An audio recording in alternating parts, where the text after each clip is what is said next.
Eğer hal edilmeyi kabul etmezseniz bu saray içindekilerle beraber topa tutulacak.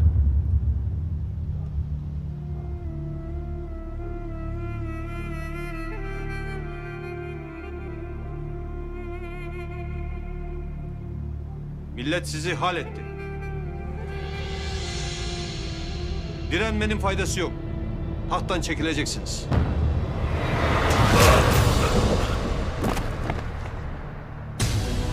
Edepsiz! Sen kimsin ki millet adına konuşuyorsun?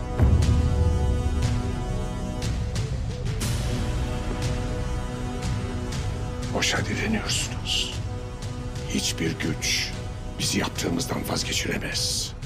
Eğer tahttan el çekmezseniz bu sarayla birlikte sevdikleriniz de yok olacak.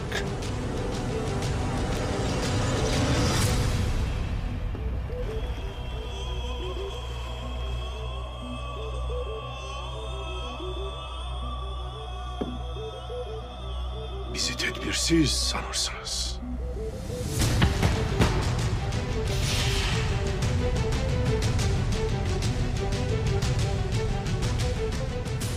Şu an o gemiye işaret verildi. Donanmam bana sadıktır Barus Efendi. Ya sadakat yeminini çiğneyip sarayı topa tutacaklar yahut bu işareti gördükten sonra çekilecekler.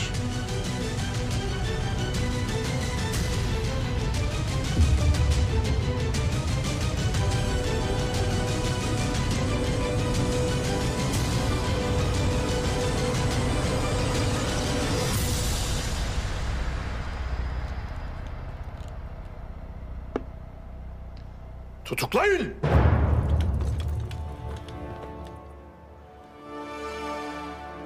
Henüz hiçbir şey bitmedi. Birinci ordu sokakları tuttu. Harbiyeler saraya yürüyecek Abdülhamit. Yıkılacaksınız. Bize yıkılacaksınız diyenlerin enkazına toprak döküp çiçek ektik biz. Biz mukadderat ipine bağlıyız. Siz emredemezsiniz. Sadece kader emreder. Götürün! Bin bir hürmetle baktığını bahçesi olacak. Hiçbir şey bitmedi.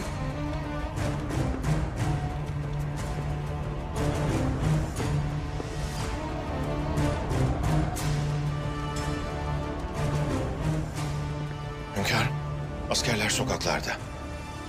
Henüz kim nedir bilmiyoruz. Birinci ordu sokakları tutmuş. Harbiyelerin silahlandığı haberleri geliyor. Sancak açma vakti.